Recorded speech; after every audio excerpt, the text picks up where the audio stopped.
Buen día, hermanas, hermanos en la fe, buen día, familia, buen día, amigas y amigos del Evangelio, de la palabra de Dios, de otros lugares, de otros contextos, de otros territorios. Nos reunimos esta mañana en el nombre del Padre, del Hijo y del Espíritu Santo para compartir la palabra del Señor. Esta mañana nos convoca este texto que acaban de leer para nosotros, para nuestra reflexión. Y yo me tomé la libertad de traer conmigo esta cajita, este cofre, este baúl que hace mucho tiempo que me acompaña y que guarda para mí tesoros como este que llevo aquí colgado en mí desde mis 12 años, y ya tengo 54, así que hace unos cuantos que está ahí, y que representa para mí, que significa para mí la presencia de mis abuelos maternos en mi vida, porque esta medallita está hecha con las alianzas de su amor. Así es que imagínense cuán importante es este objeto para mí. Quiero que tengamos por este tiempo de reflexión juntos esta imagen, ¿no? La caja, el cofre, el baúl que contiene estos tesoros que seguramente en la casa de cada uno, cada una, hay ese rincón, ese cajón, esa caja, ese baúl, ese cofre que guarda estos tesoros de la vida personal. Y seguramente también en las casas de ustedes hay tesoros de la vida familiar que se guardan, ¿sí? Aquellas copas de la abuela, el mantel que nos dejó la tía, ¿no? O los niños que guardan los regalitos de los amigos, de las amigas, ¿no? Aquella cosa que nos bordaron cuando nos casamos y todavía tenemos ahí. Bueno, todo esto, todos esos objetos que guardan significado para cada uno de nosotros. Esta mañana, en este texto, si rebobinamos y nos vamos al domingo pasado, podemos recordar al pastor Jairo trayéndonos el texto en que Jesús se sienta frente al cofre de las ofrendas y ve a la viuda dejar el dinero de su ofrenda, y ya había estado observando cómo otros habían dejado sus ofrendas, y la controversia, ¿no? Esa cosa del contraste que nos traía fuertemente Jairo en su prédica del domingo pasado. Esta semana ese contraste continúa, y fíjense qué interesante. Salen del templo los discípulos con Jesús y se encuentran observando el templo. Y las palabras de los discípulos, ¿no? ¡Wow! ¡Qué piedras! Su deslumbramiento frente al tremendo edificio que Herodes había construido, entre otros, ¿no? Porque tenía su palacio también, que era imponente de la misma manera. Lo primero que impactaba era el tamaño de las piedras con las que había sido construido, ¿sí? Piedras que habían traído desde otros lugares. Imagínense la cantidad de personas que habían estado construyendo, que habían aportado y habían dejado hasta su vida para la construcción de este templo en honor a Dios. Era un edificio que ocupaba 5 cuadras de largo por 3 de ancho, 5 cuadras, 500 metros por 300 metros ocupaba este lugar, hecho con materiales preciosos, finísimos, oro, bronce, estas piedras importadas. Y dentro tenía lugares importantes como el santuario santo separado por cortinas, el candelabro de los 7 brazos, ¿no?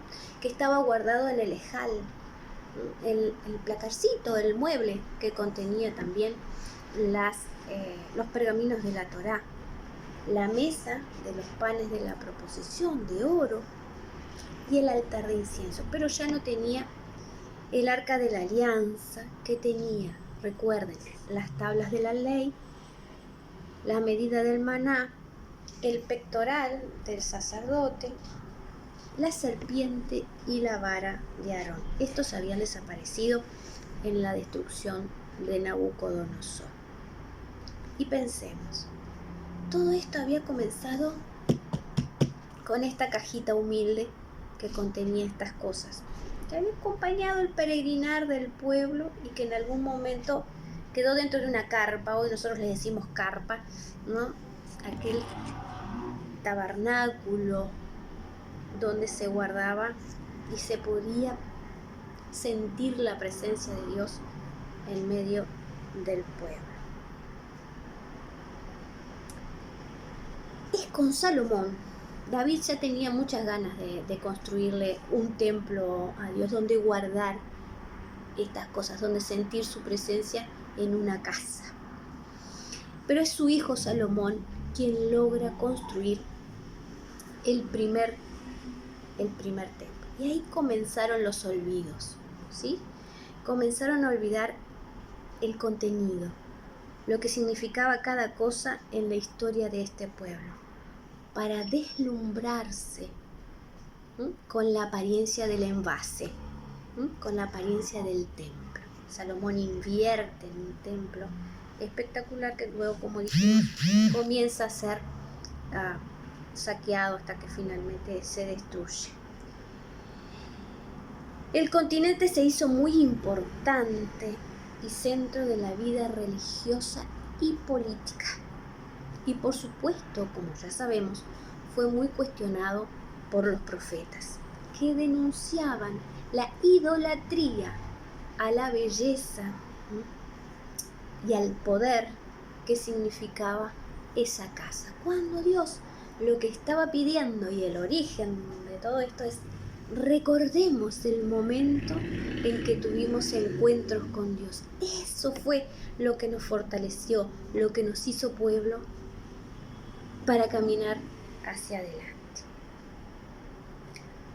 Pero los discípulos estaban deslumbrados nuevamente y en presencia de Jesús con ese tema. Así que recordemos qué es deslumbrar. Dice el diccionario: significa pérdida momentánea de la visión producida por una luz o un resplandor muy intensos. O es una impresión fuerte en el ánimo producida por alguien o algo, o por el lujo, el esplendor o la brillantez que muestran. Es exactamente esto lo que sienten los discípulos. Hay un impacto en ellos. Y fíjense lo que hace Jesús. Le dice: vayamos por aquí, hacia el este, y sentémonos en el monte de los olivos. Y es ahí donde pueden observar. Y Jesús anuncia entonces la destrucción de este templo. Fue Herodes el que construyó este templo, Fue Herodes el que les dio este templo nuevo al pueblo judío para que pudieran adorar. En un acto político muy importante, ¿verdad? Era la forma que tenía de mantenerlos contentos para poder hacer otras cosas. Pero Jesús, contemplativo, meditativo, sentado en el monte de los olivos, recuerda que el encuentro con Dios a veces no está dentro del templo. Y ni tanto a veces, ¿no? Si recorremos todo su ministerio, sabemos que en el camino hay muchos más templos abajo del árbol. Y es ahí entonces, reitero, donde profetiza su destrucción, y así sucedió. Y Jesús ahí reflexiona en el sentir de lo justo, lo verdadero y lo bueno para todos, y alumbra, no deslumbra, ¿ven el contraste? No deslumbra, no quita luz, acerca la luz con su palabra en el camino de sus seguidoras y de sus seguidores. Y a la pregunta de los discípulos, ¿cuándo? ¿Cuándo? ¿Cuáles son las señales que nos van a mostrar que esta destrucción va a comenzar? Jesús se detiene y les dice, va a haber destrucción, engaño, guerras, susto, peleas, terremotos, hambre. Y esto es el comienzo de los dolores. Pero les pido, por favor, atiéndanme, les pido, tengan cuidado, porque los van a entregar, pero será para dar testimonio de mí.